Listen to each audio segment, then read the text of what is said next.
Hiện nay ở vùng hạ lưu vực sông Mekong, các cái quốc gia ở phía trên có cái kế hoạch là xây dựng 11 cái con đập thủy điện chắn ngang toàn bộ cái chiều ngang của dòng chính sông Mekong.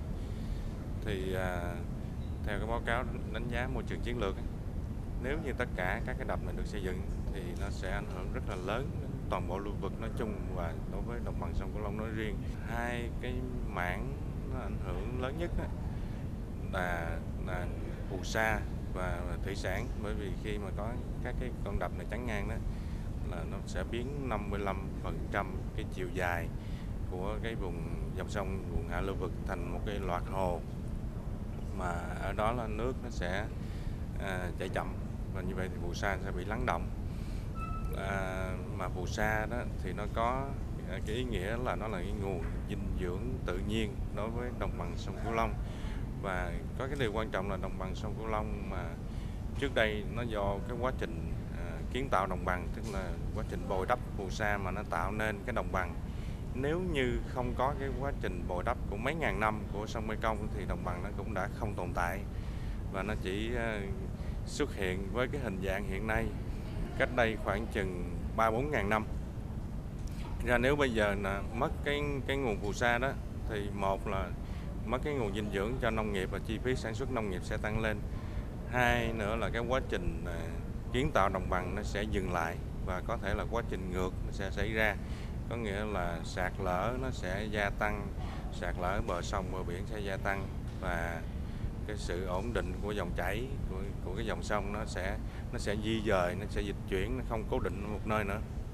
Và nếu tất cả các đập đồng loạt xả nước thì hạ nguồn nó sẽ rất nguy hiểm, nó sẽ bị ngập lên láng, và như vậy thì nó ảnh hưởng đến cái nông nghiệp của cái vùng hạ lưu rất là lớn.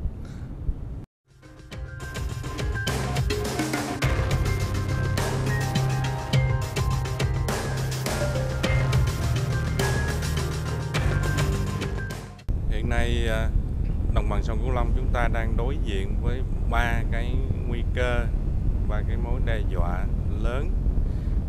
Thứ nhất đó là biến đổi khí hậu, thứ hai là những cái gọi là sai lầm trong phát triển, quá trình phát triển của chúng ta, và thứ ba là những tác động đến từ phía các cái hoạt động phát triển phía trên, trong đó đặc biệt là thủy điện và thủy điện dòng chính. Thì thứ nhất là đối với biến đổi khí hậu và nước biển dâng đó, thì chúng ta thấy là hiện nay dự báo biến đổi khí hậu và nước biển dâng là một cái quá trình diễn ra dần dần, và nó cho phép chúng ta có thời gian để thích nghi và chúng ta có cơ hội để thích nghi. Thì thứ hai đó là những vấn đề sai lầm trong phát triển nội tại của chúng ta, như là vấn đề ô nhiễm, rồi chúng ta tăng lúa vụ 3 làm tăng ngập ở nơi khác, rồi tăng xâm nhập mặn trong mùa khô, vân vân. Thì những cái vấn đề này chúng ta có thể hoàn toàn khắc phục, hoặc có cơ hội hoàn toàn khắc phục được. Nhưng nếu những cái đập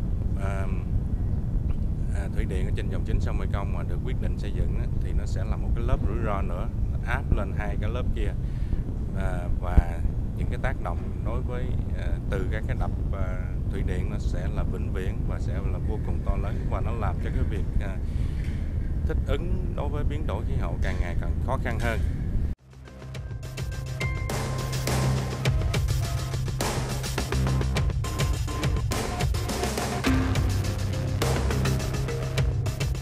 có nghe một số thông tin về một số đập thủy điện xây ở trên hệ thống sông Mekong.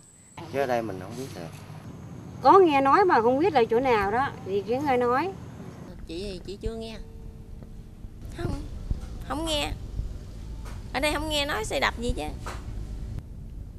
Thôi mình cũng không có nắm được rõ ràng nữa. Tại vì trên đó xây đập này kia đó tại mình đâu có theo dõi cái chuyện đó. Ai có biết đâu mà nói là Việt Nam đâu biết được.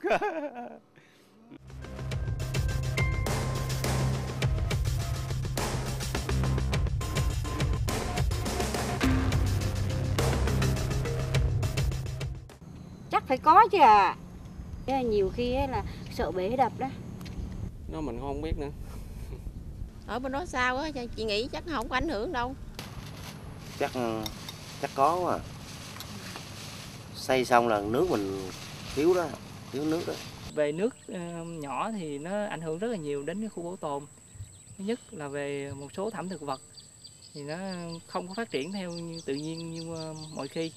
Xây đập lại thì nước không có xuống đây thì không có cá nó không có về, người dân thì đói luôn á. Xong nước không có nguồn nguồn, xong cái mình sống. Mà kinh tế mình sống nước nhờ cái nước. Mà nước không có cái gì mình sống.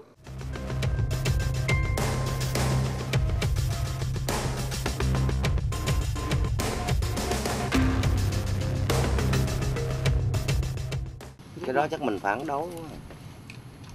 Cái xây nước của mình là kém đó, từ nước chảy xuống mà. Nếu mà không có lợi cho Việt Nam mình ở đây thì mình có lẽ là mình phản đối, đúng không? Chừng nào mà có lợi cho cả Việt Nam mình hai bên thì mình đồng ý, còn nếu mà không có lợi xây ra nhưng mà ảnh hưởng với Việt Nam mình á, thì không đồng ý. Thì nước tự do cho nếu đắp chết chứ sao? Đâu cho nước thù ngu về chứ đâu cho ngu ai dạy cho đắp được. Bây giờ kinh tế bây giờ nước thu nguyên mới được. Nước Việt Nam mà nhờ cái lòng sông, nếu mà đắp thì mình chết sao? Thì vậy thôi. Thì nếu mà có lợi thì bác đồng ý, còn nếu không có lợi cho dân được thì bác không đồng ý, vậy đó.